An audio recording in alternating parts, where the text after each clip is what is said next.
mais este evangelho.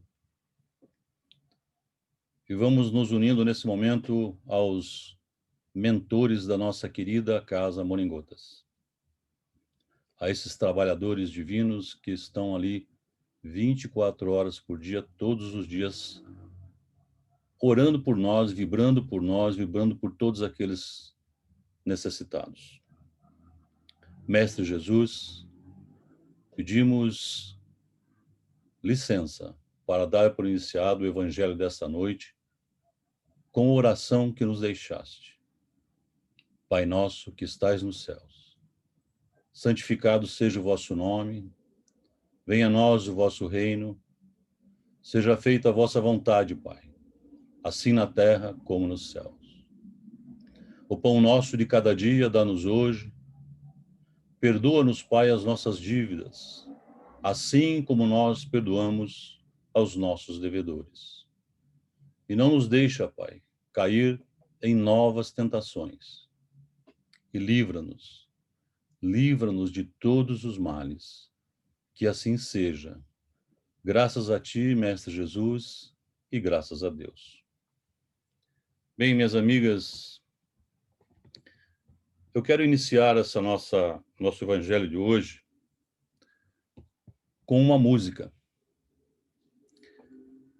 E aí eu vou pedir até para a Fabi depois, se ela puder colocar a letra dessa música, porque eu acho que ela vai falar muito para os nossos corações. Vai falar muito para nós que temos o amor em gotas tão nosso, tão família, tão lar. Então eu quero que quando vocês estiverem ouvindo essa música, projetem-se, né? Vão com os pensamentos para a nossa querida Amor em Gotas. E escutem a letra para ver se ela não fala a vocês como fala muito a mim. Em que momento eu busquei aquela casa de amor. Então vamos ouvir essa música e depois a gente conversa sobre ela.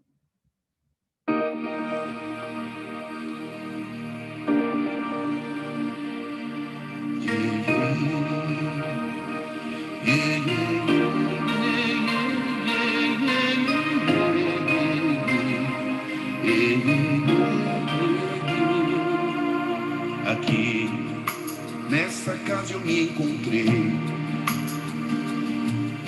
Entrei e aqui dentro vi saída. Sim, foi nessa casa de amor que as benesses do labor cicatrizaram minhas feridas. Depois de muitos e muitos passes, estudo e água da paciência, religar e religuei, filosofiquei, tomei ciência. Aqui, nessa casa de oração, orei, pratiquei o evangelho. Foi nesse pouso espiritual que eu conheci a vida real. Rompi de vez com um homem velho. Depois de muitas e muitas preces, leitura e água da fé, religar e religuei. A casa quando é santa é posto de emergência, hospital de almas, dissipando dores, transcendentes traumas, frente de serviços que a todos levanta, pronto atendimento de Deus, oh, Santa Casa Santa. Eu fiz amigos do peito, pessoas com quem posso contar. Atendimento fraterno, culto do evangelho no lar. Sim, nessa oficina de Jesus, chorei cantando quanta luz, com as vibrações desse lugar. Depois de muitas e muitas quedas, me fortalecendo na fé, religar e religuei. A casa quando é santa, é posto de emergência, hospital de almas, dissipando dores, transcendentes traumas, frente de serviços que a todos levanta, pronto atendimento de Deus, oh, Santa Casa Santa. Por isso canto e dou graças a Deus, secando lágrimas nos olhos meus. Depois de muitos e muitos passes, palestras e água da fé, religar e religuei. Toda casa quando é santa é posto de emergência, hospital de almas, dissipando dores, transcendentes traumas, frente de serviços que a todos levanta, pronto atendimento de Deus, oh, Santa Casa Santa. Posto de emergência, hospital de almas, dissipando dores, transcendentes traumas, frente de serviços que a todos levanta, pronto atendimento de Deus, oh, Santa Casa Santa. Frente de serviços que a todos levanta, pronto atendimento de Deus, oh, Santa Casa Santa.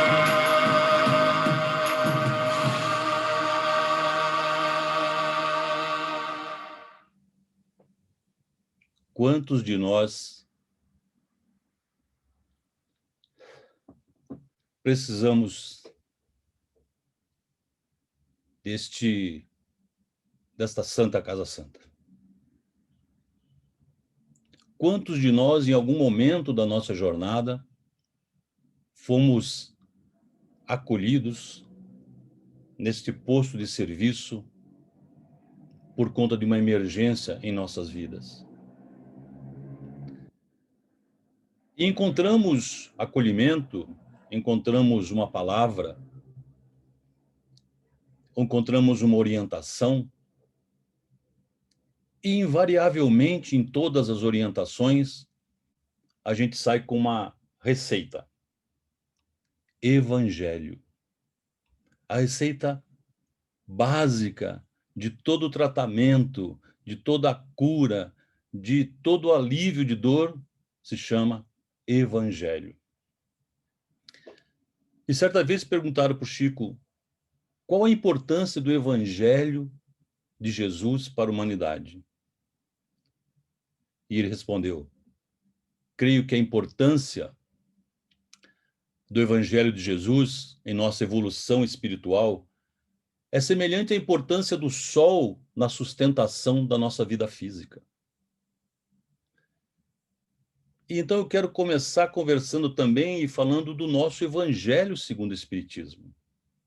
Lá na primeira página, lá no prefácio, o Espírito de Verdade nos diz o seguinte: os Espíritos do Senhor, que são as virtudes dos céus, qual imenso exército que se movimenta ao receber as ordens do seu comando, espalham-se por toda a superfície da terra, e semelhantes a estrelas cadentes, vêm iluminar os caminhos e abrir os olhos aos cegos.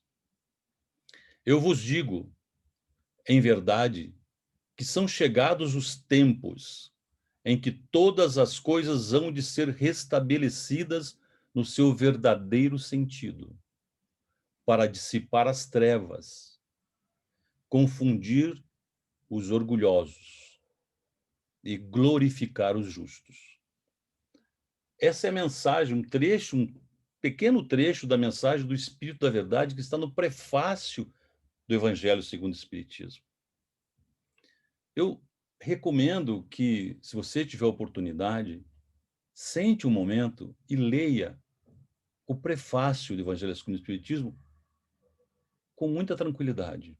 E vejo quanto ele diz, quanto de mensagem o Espírito de Verdade nos manda já na abertura do Evangelho.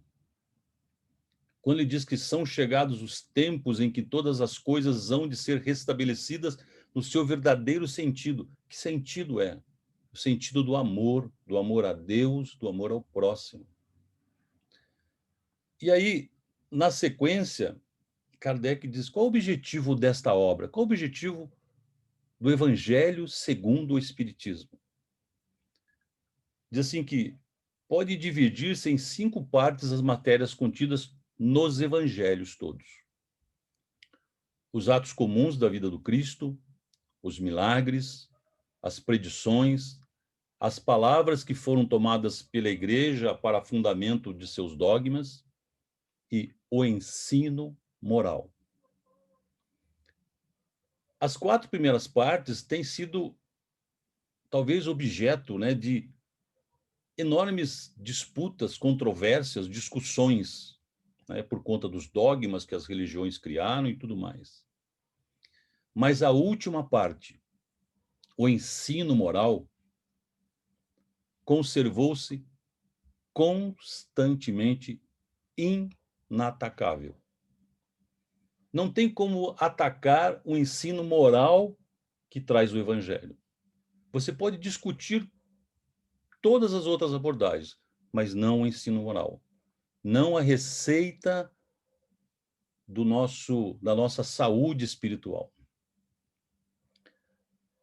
E aí continua Kardec. Toda a gente admira a moral evangélica. Todos lhe proclamam a sublimidade e a necessidade. Muitos, porém, assim se pronunciam por fé, confiados no que ouviram dizer ou firmados em certas máximas que se tornaram proverbiais somente. Poucos, Kardec alerta, poucos, no entanto, a conhecem a fundo, e menos ainda são os que a compreendem e lhe sabem deduzir as consequências. Então, logo no começo, Kardec nos diz o seguinte, que quase todo mundo admira os ensinamentos morais do Evangelho, né? E alguns até proclamam o Evangelho como uma prova de fé, mas ele nos diz que pouquíssimas pessoas entendem o seu sentido para a vida. E mais, colocá-lo em prática, viver realmente esse Evangelho. Então, vamos dar uma olhadinha. Por que será que Kardec fez o Evangelho segundo o Espiritismo? Em 1863, 9 de agosto, Kardec enviou à Sociedade Espírita de Paris uma pergunta a ser feita aos espíritos. Já tinha sido lançado o Livro dos Espíritos, já tinha sido lançado o Livro dos Médiuns. E Kardec, então, mandou uma pergunta para a Sociedade Parisiense Espírita. Perguntava a Kardec: o que pensais da nova obra em que trabalho neste momento? Sem dizer absolutamente nada do que ele estava trabalhando.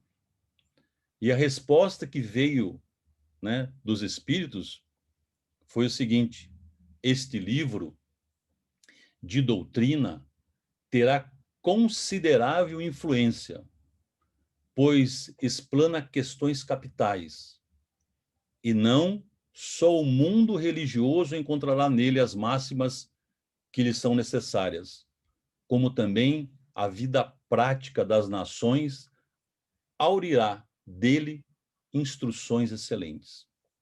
Surgia o Evangelho segundo o Espiritismo. Mas Kardec começou a pensar no Evangelho segundo o Espiritismo, e aí é para a gente pensar também na nossa vida, quando ele estava fazendo o Livro dos Espíritos. Porque numa das perguntas do Livro dos Espíritos, lá na última parte, Kardec perguntou aos espíritos: o que deve se entender por lei natural? E a resposta foi: a lei natural é a lei de Deus. É a única verdadeira para a felicidade do homem. Indica-lhe a lei natural o que deve fazer ou deixar de fazer, e ele só é infeliz quando dela se afasta. Isso levou Kardec a pensar, desde quando ele tinha organizado o Livro dos Espíritos, que a obra dos Espíritos, né, porque todas as obras da doutrina são obras dos Espíritos, as obras básicas, precisaria ser muito maior do que simplesmente trazer explicações sobre os fenômenos de comunicação, os fenômenos mediúnicos que trazia o Livro dos Espíritos ou trazia o Livro dos Médiuns. Ele notou que, apesar das pessoas admirarem os ensinamentos morais, conforme a gente viu no prefácio, as pessoas admiravam os ensinamentos de Jesus, mas elas tratavam o Evangelho mais como os ensinamentos de Jesus, mais como alguma coisa automática, mecânica, do que realmente procurar entender a importância daqueles ensinamentos para a própria evolução. E os textos de Marcos, de Lucas, de Mateus, de João, traziam uma quantidade enorme de exemplos do Mestre Jesus através de parábolas, né? Quem acompanha e quem lê já sabe que as parábolas, né? Aí nas escolas, né, de aprendizes do Evangelho, a gente fala muito sobre as parábolas. E isso dá aulas riquíssimas e lindíssimas.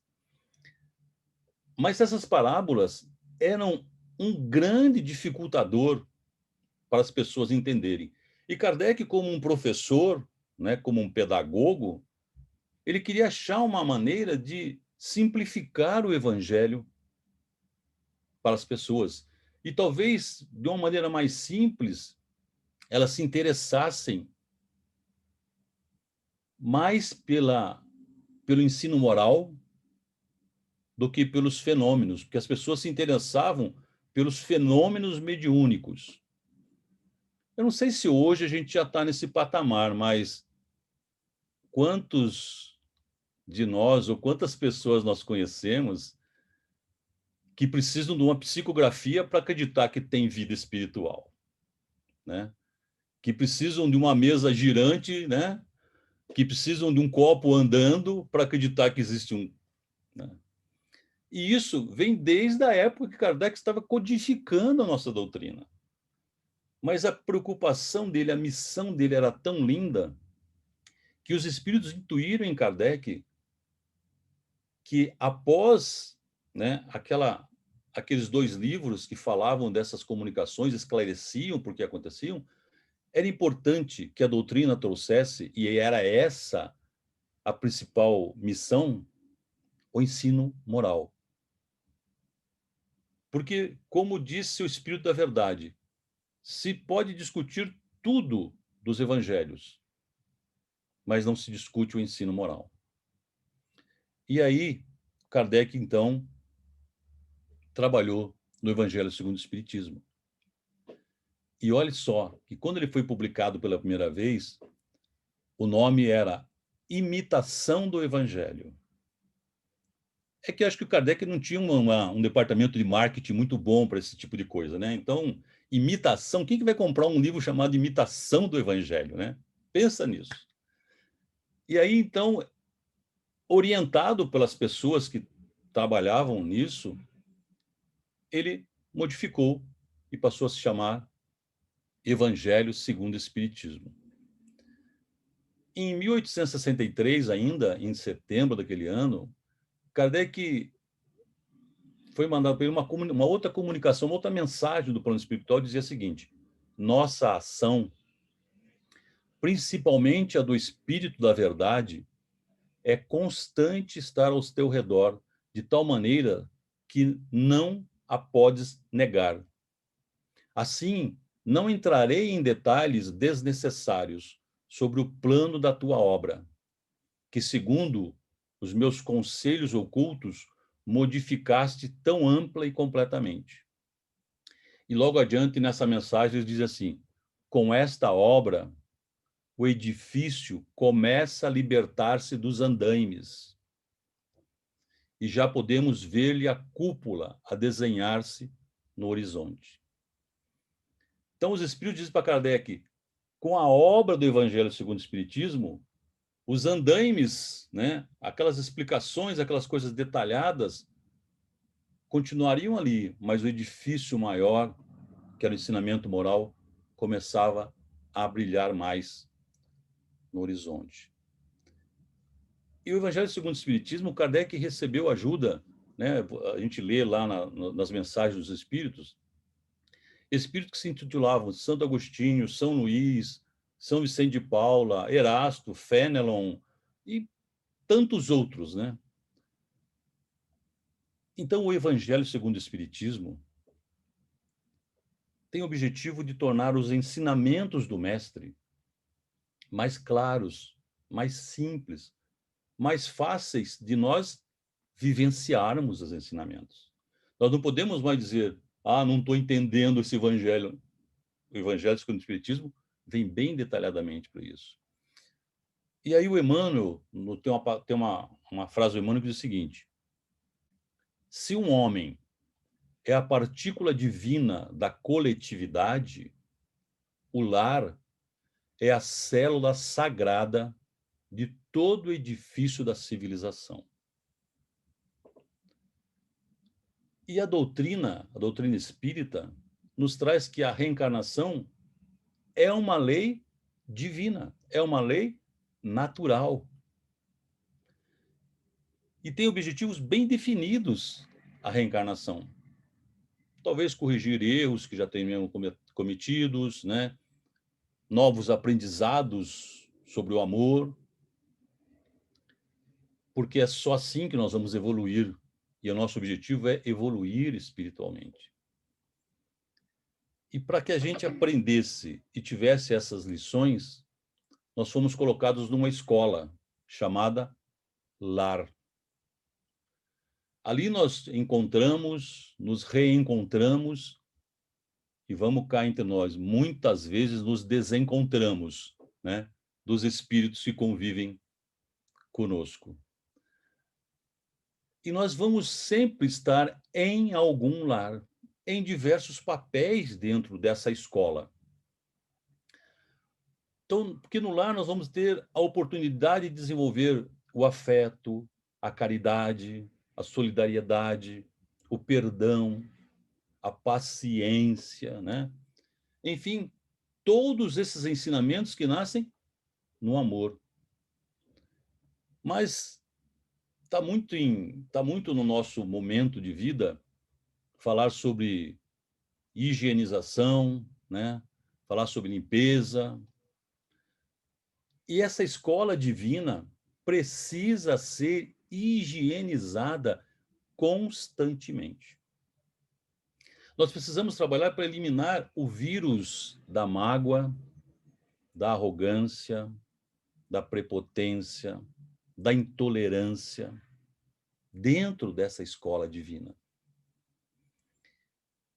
E a receita e o remédio para essa desinfecção, para essa limpeza, se chama Evangelho no Lar. Quando eu estava pensando para essa nossa conversa de hoje, eu não tinha dúvida que eu comecei a pensar muito nesses 10 meses que a gente vem fazendo o Evangelho nos lares, toda segunda-feira.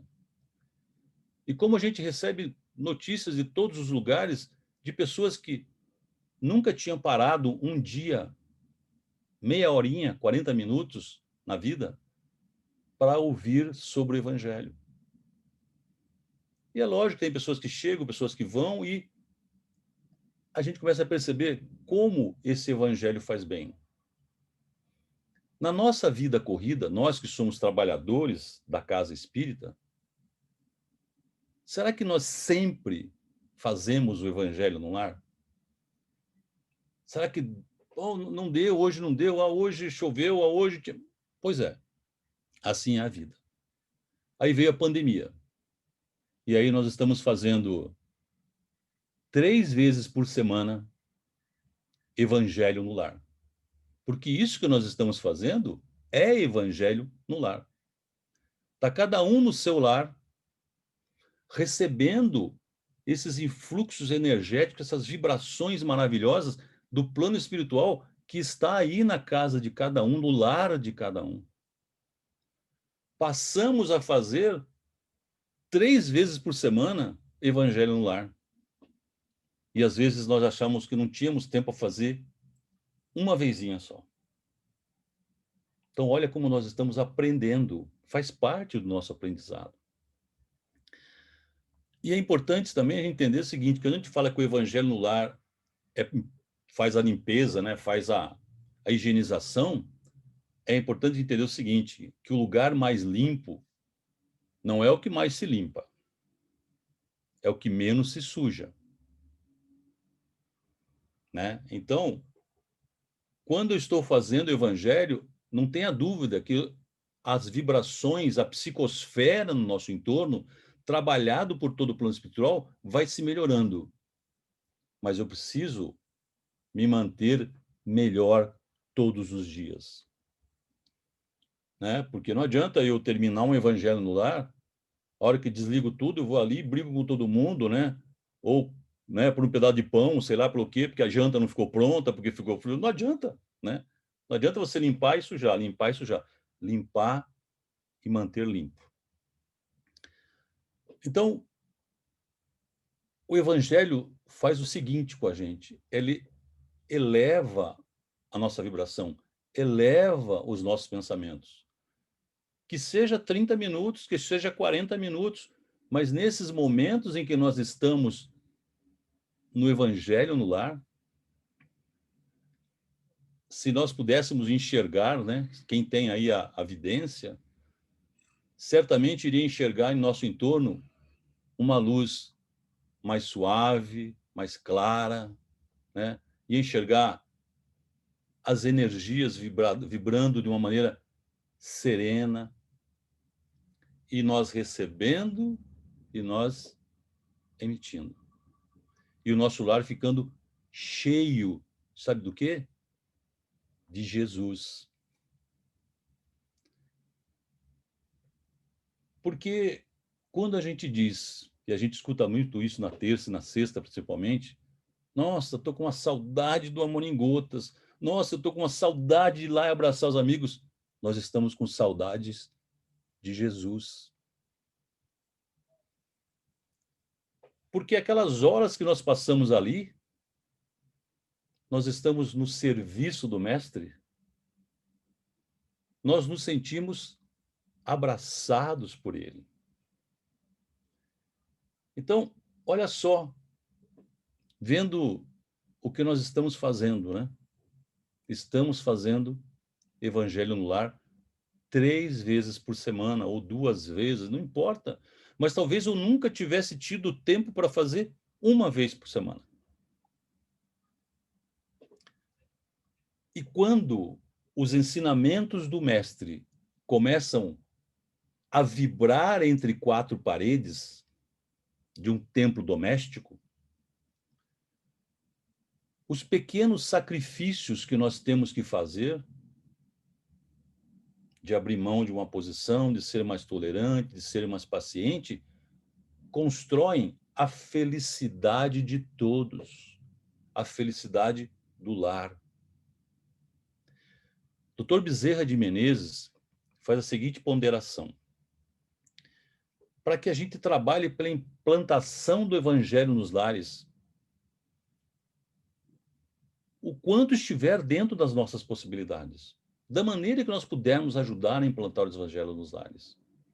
André Luiz nos diz o seguinte, que os espíritas, e aí vai para nós, né, aquela puxadinha de orelha que a gente toma de vez em quando, em particular, aí ele puxa outra orelha agora, os participantes de trabalhos que envolvam mediunidade precisam compreender a importância do culto do evangelho no lar para manter a cobertura de proteção divina sobre a sua morada. Olha, minhas amigas e meus amigos, como é importante. nós tomarmos consciência disso. E o doutor Bezerra de Menezes arremata dizendo o seguinte: auxiliemos a implantação do cristianismo no santuário familiar, à luz da doutrina espírita, se desejamos efetivamente a sociedade melhor amanhã. E o primeiro evangelho, o primeiro culto no lar que se tem notícia, porque não tinha o evangelho ainda, né? Que Jesus é que fez, é descrito pelo Neio Lúcio, né, num livro psicografado pelo Chico Xavier, que é Jesus no Lar, o nome desse livro. Depois, é um livro pequenininho, tá, gente? Leiam para vocês verem a lindeza que é isso. E ali descreve o seguinte, que numa noite de luar prateado, né, quando o céu se povoava de estrelas, Jesus se instalou na casa de Pedro. E aqui tem uma passagem que diz assim: como é comum em nossas casas, também lá os assuntos eram improdutivos. Provavelmente, né, estavam falando do vizinho, né, falando da vida de alguém, né? Não tinha televisão ainda, mas sabe, fofoca é uma coisa que nasceu junto com o ser humano, né? Não sei em qual ponto do DNA tem esse negócio, mas tem. E Jesus percebeu aquilo, Jesus nunca perdeu uma oportunidade que fosse de ensinar. E aí ele chamou e falou assim: Simão Pedro, o que faz o pescador quando se dirige ao mercado com os frutos do cada dia? E Pedrão, lá no jeitão dele, falou assim: ah, mestre, naturalmente nós escolhemos os peixes melhores, porque ninguém compra o resíduo da pesca. E Jesus então continuou: então, Pedro, e o oleiro? Que faz para atender a tarefa a que se propõe? Pedro olhou para o mestre e falou assim: olha, ele modela o barro, imprimindo ali a forma que ele quer. E Jesus gostava de perguntar, né? Aí ele perguntou novamente para Pedro assim: e como procede o carpinteiro para alcançar o trabalho que pretende? E Pedro, muito simples, daquele jeitão dele, sem vacilar, responde de imediato: vai lavrar a madeira, vai usar o enxó e o serrote, o martelo, o formão. De outro modo, ele não vai aperfeiçoar a pedra bruta, né, a madeira bruta. Jesus ficou quietinho por uns minutos e concluiu: Pedro, Simão Pedro, assim também é o lar diante do mundo. O berço doméstico é a primeira escola e o primeiro templo da alma. A casa do homem é a legítima exportadora de caracteres para a vida comum. Gente, olha que coisa mais linda isso. O berço doméstico é a primeira escola e o primeiro templo da alma. Então, quando ele cita o negociante que escolhe e seleciona as melhores mercadorias, o oleiro que trabalha o barro, né? O marceneiro que utiliza toda a sua habilidade da madeira. Se eles não agissem assim, né? Se eles não botassem a mão na massa, nenhum deles conseguiria atingir os seus propósitos. E nós? Como é que nós queremos ter uma sociedade mais segura, mais tranquila, mais serena, mais tolerante, com mais paz, sem colocar em prática essas condições em nossos lares? A paz do mundo começa entre quatro paredes, no templo sagrado que acolheu a alma humana. E Emmanuel nos faz uma pergunta: se não conseguimos viver em paz com meia dúzia de pessoas, como é que nós podemos querer desejar harmonia para o mundo todo? E aí, nesse encontro, Jesus deu uma olhada assim naquela sala modesta, né? Tava Pedro, tava a sogra dele, a esposa, e disse assim: Pedro, acendamos aqui em torno de nós e de quanto nos procuram assistência fraterna uma claridade nova. Na mesa da tua casa é servido o pão de cada dia, que recebeste do Senhor. Por que não instilar em redor desta mesa a sementeira da felicidade e da paz, na conversação e no pensamento edificante? O Pai que nos dá o trigo através do solo, envia-nos a luz através do céu. Então Jesus já deixou ali, né? Já deu aquela canetada para Pedro dizendo o seguinte: ó, quando vocês estiverem reunidos na mesa, estão recebendo o alimento, o pão nosso de cada dia, procurem ter conversas mais edificantes, mais elevadas, porque isso vai ajudar a melhorar. E aí Pedro humildemente olha para o mestre e diz: pois é, mestre, seja feito como desejas. E Jesus, então, convidando os familiares do Pedro, aquela palestra, né, e a meditação elevada, desenrolou os escritos de sabedoria, porque ali teria acontecido o primeiro culto cristão no lar. Muito bem. E como é que nós vamos fazer o culto cristão nos nossos lares? O Evangelho no lar, que a doutrina espírita tanto, tanto nos ensina. E o Evangelho no lar preza pela simplicidade, pela humildade. Ele não tem rituais, né?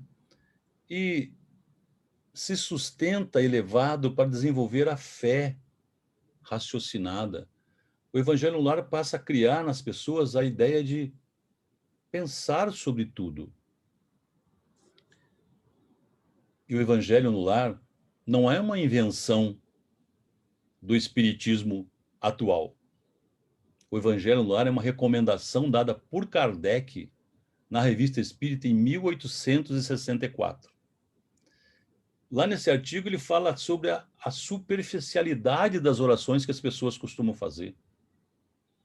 E no Evangelho no lar, nós estaríamos mais ligados à essência da oração. E Kardec ainda recomenda nesse artigo que nós devemos estar presentes em espírito e boas intenções todas as vezes que estivermos participando do Evangelho no lar. Manter a mente com fé e abrir o coração, né? Para que as vibrações de amor que estão nascendo nesse momento do Evangelho cheguem até os nossos espíritos. Eu vou aqui passar rapidamente um roteiro do Evangelho no lar. Quem sou eu para dizer para vocês como faz o Evangelho no lar? Com certeza todo mundo faz e sabe de cor. Mas vamos pensar que de vez em quando é bom a gente dar uma rememorada, né? Todo mundo sabe, marca um dia e horário na semana, né? Escolhe aquele dia. A gente convida todos que moram conosco, mas a gente sabe que não é assim tão fácil a vida, né, gente? Todo mundo tem lá seus compromissos, não sei, meu Deus do céu, agora meu pai e minha mãe estão com essa história de evangelho. Quero isso não, eu vou jogar videogame. E tudo bem, cada um está no seu momento. Se só você no seu lar quiser fazer o evangelho no lar, faça. O evangelho no lar pode ser feito sozinho, mas fale, né? É importante que quando você estiver sozinho, você fale em voz alta, né? Não gritando, né? Você não está querendo convencer os outros que estão jogando videogame que tem que fazer o evangelho. Fale para que você ouça. Sabe por quê? Porque se você estiver só lendo, você está estudando. Você está fazendo uma leitura. E quando você fala, você está interagindo com a equipe espiritual que está te dando suporte naquele momento. Os mensageiros de Jesus se fazem presente em nossas vidas, em nossos lares, quando nós estamos fazendo o evangelho. É recomendado também, né, que você coloque a água né, para que ela seja fluidificada. Se tiver só você, ok, um copo de água ou uma garrafinha de água. Se vocês estiverem 2 pessoas, é recomendado que se coloque um copo de água para cada um, porque cada um de nós precisa de um tratamento diferente. E a água fluidificada vai trazer para cada um aquilo que necessita. Fazer a leitura do Evangelho. Você pode fazer capítulo por capítulo ou abrir o Evangelho e ler ali aquele trecho. Fazer alguns comentários, mas também deixar, se alguém quiser fazer algum comentário também. E não é para você discutir, né? Não é para você debater o Evangelho. Nós estamos fazendo o Evangelho no lar, né? Não vamos discutir, não é isso. Vamos só ouvir. E lembrando sempre o seguinte: o Evangelho no lar não é para ficar 1 hora, né? Não é uma palestra, uma pregação. É um momento de conexão com o plano espiritual. Feito isso, vamos para as vibrações. E aqui eu quero me deter um pouquinho mais nisso, para que a gente entenda o que é a vibração quando nós estamos fazendo o Evangelho. A força que tem essa vibração. Porque quando você faz uma vibração, você está doando, você está emitindo sentimentos e pensamentos de amor, que vão gerar tranquilidade, que vão gerar harmonia, que vão gerar estabilidade naquele ambiente, que vão gerar saúde e vão criar paz. É importante que a gente entenda que vibrar é emitir o amor pelos seus pensamentos. Vibrar não é você ler ou decorar alguma coisa e ficar lendo. Não. É você realmente estar emitindo. Você é fonte de emissão de pensamentos de amor. E na vibração, se você não tem uma fórmula pronta para isso, não precisa se colar. Se você quiser colar, tudo bem, né? Não tem problema. É você o plano espiritual mesmo, né? Mas vibre pela paz na sua família, no seu lar. Dedique as vibrações para o ambiente doméstico, mais aquele que está ali. Peça para aqueles mensageiros que façam uma limpeza fluídica e vibracional no seu lar, na sua casa. Terminado isso, faça um minutinho de silêncio assim, sabe, para tranquilizar, para as pessoas poderem fazer as suas próprias pedidos, suas próprias manifestações de gratidão. E aí, faz uma prece de encerramento. Tem a prece de abertura, que eu não citei, porque eu queria conectar com a prece de encerramento. Não precisa ser uma prece decorada, não precisa ser uma prece com palavras pomposas, precisa ser algo que traga sentimento, que seja espontâneo, né? Mas eu não podia falar do Evangelho no lar, e estou acabando, gente, sem tirar algumas dúvidas. Por quê? Porque, às vezes, nós queremos viver com a dúvida para criar um impedimento para não fazer. Se eu estou viajando, eu preciso fazer o Evangelho no lar? Olha, o imprevisto acontece na vida de todo mundo, né? Se precisa fazer uma viagem, se precisa viajar, viaje. Vá sim, vá passear, vá viajar. Evite aglomerações, mas vá. Naquele dia, naquele horário, se você não tiver condições de fazer o Evangelho, mentalize Jesus. Mentalize, faça uma oração e peça a Ele que mande os mensageiros do plano espiritual até a sua casa, até o seu lar, para manter a higienização daquele lugar. Aí algumas pessoas falam assim, mas sabe por que eu tenho dificuldade de fazer o Evangelho no lar? Que é só eu começar o Evangelho, o telefone toca. Isso é uma outra coisa também. Mas assim, o telefone toca, a campainha toca. Se não for urgente, é você educadamente dizer para a pessoa, olha, nós estamos fazendo o Evangelho no lar. Posso ligar para você em seguida? Né? Pensa nisso. Mas tem uma outra observação que alguns estudiosos costumam dizer, que é o seguinte, quando você cria o hábito de fazer o Evangelho no lar, as forças, as energias que não querem que você siga para aquele caminho, começam a tentar influenciar, né? Então, o telefone toca, né? Alguém que não te via resolve querer falar com você, você, sei lá, derruba um copo e quebra na hora, e não é que tem alguém, algum espírito ali fazendo isso, né? Senão alguém já fala assim, não quero nem mexer nisso, né? Porque senão vai começar a manifestação.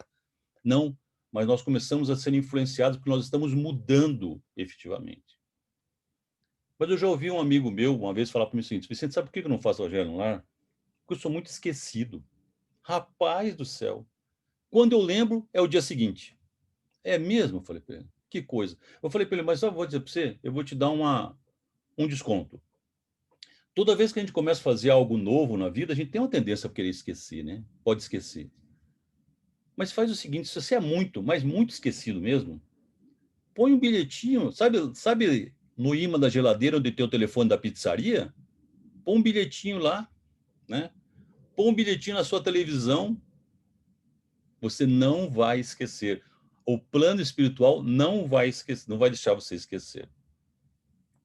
E uma pergunta que às vezes as pessoas me fazem, e eu já ouvi fazerem, é assim: posso utilizar outro livro para fazer o Evangelho no ar que não seja o Evangelho segundo o Espiritismo? Não pode, né? Basicamente o Evangelho nos lares é feito com o Evangelho segundo o Espiritismo. Mas, Vicente, mas eu não tenho. E agora, se eu fizer um pedido para comprar agora, por causa do Natal, vai levar 20 dias. Ok. Mas comece a fazer um momento de oração. Comece a dedicar. Se você tem uma Bíblia na sua casa, abra no Novo Testamento e lá tem os evangelistas. Abra num evangelista e leia a mensagem dali. Mas não ter o Evangelho segundo o Espiritismo não é impedimento, porque o Evangelho no lar é feito com o Evangelho segundo o Espiritismo. Mas nós não podemos dizer assim, ai meu Deus, hoje eu não estou achando meu Evangelho segundo o Espiritismo. Onde é que será que eu guardei? E um fica perguntando para o outro, não, então deixa semana que vem a gente faz. Não faz isso não, tá, gente? Porque o controle da televisão ninguém perde, né? O controle remoto. Agora, o Evangelho segundo o Espiritismo, né? Então, eu quis dar uma passada rápida nisso, para a gente entender como é simples estar com Jesus em nosso lar. E o Evangelho, minhas amigas e meus amigos, tem 3 fases. Nós entramos no Evangelho, depois o Evangelho entra em nós. E a terceira e mais importante, ele sai de nós e começa a fazer parte da nossa vida. E eu quero encerrar esse nosso Evangelho com um trecho do livro do Simonetti, que se chama Atravessando a Rua. O trechinho diz assim: a leitura da Boa Nova não se destina aos outros. Deve falar à intimidade de nossa consciência, diz o Simonetti. Não devemos usá-la para fiscalizar o semelhante, e sim como orientação para o nosso próprio comportamento. No Evangelho, encontramos sempre 2 orientações precisas e inconfundíveis. É preciso edificar o bem. É preciso eliminar o mal. E para que nós sejamos eficientes nesse empenho, é de fundamental importância ter sempre presente que, na edificação do bem, somos convidados a pensar no que falta ao semelhante. No combate ao mal, devemos cogitar do que está sobrando em nós. A boa nova não é para o outro, a boa nova é para a nossa intimidade espiritual. Eu peço a Deus, peço a Jesus que mantenha acesa essa chama do Evangelho nos nossos espíritos. Que realmente entendamos o quanto é importante estarmos com Jesus. O quanto é importante entender que essa saudade que nós temos do Amor em Gotas é saudades de Jesus. Mas nós podemos estar com Ele nesses momentos das nossas vidas e mesmo depois, quando nós voltarmos a uma nova normalidade, ele faça parte todos os dias de nossas vidas. Vamos então às nossas vibrações desta noite. Essas vibrações em que nós vamos unir os nossos espíritos, unir os nossos pensamentos, unir tudo que nós temos de melhor com os mentores da Casa Espírita Moringotas. E levando essa vibração até o Mestre Jesus, vamos pedindo a esse Mestre querido que a paz se expanda nesse nosso mundo em tanta turbulência. Vamos pedindo a esse Mestre Jesus que as equipes médicas do espaço, orientadas pelo Dr. Bezerra de Menezes, se desloquem a todos os hospitais, a todo um leito onde estiver alguém necessitando de um remédio e um tratamento, iluminando as equipes de saúde que estão atendendo, levando o bálsamo que alivia a dor do corpo e da alma. Vamos vibrar intensamente com este mestre, pedindo a ele que, neste momento, as suas equipes, os seus mensageiros do amor, da paz, inundem os nossos lares com o seu amor, com a sua energia, com a sua vibração do bem. Que todos aqueles que fazem parte do nosso lar sejam acolhidos por esse amor eterno do Mestre Jesus. Mestre, queremos vibrar muito intensamente por todos esses nomes que aqui foram colocados, das mais diversas situações, com fé, com a certeza que cada um esteve durante todo esse evangelho, já recebendo tudo aquilo que necessita. E humildemente, mestre, queremos pedir nesse momento uma bênção por cada um de nós. Queremos receber, mestre, de você essa bênção através do seu olhar, através das suas mãos, através do seu abraço carinhoso, sentindo a sua presença junto de nós, certos de que sempre está conosco, em todos os momentos de nossas vidas, dos mais turbulentos aos mais felizes. Que assim seja, Mestre Jesus, graças a ti e graças a Deus. Bem,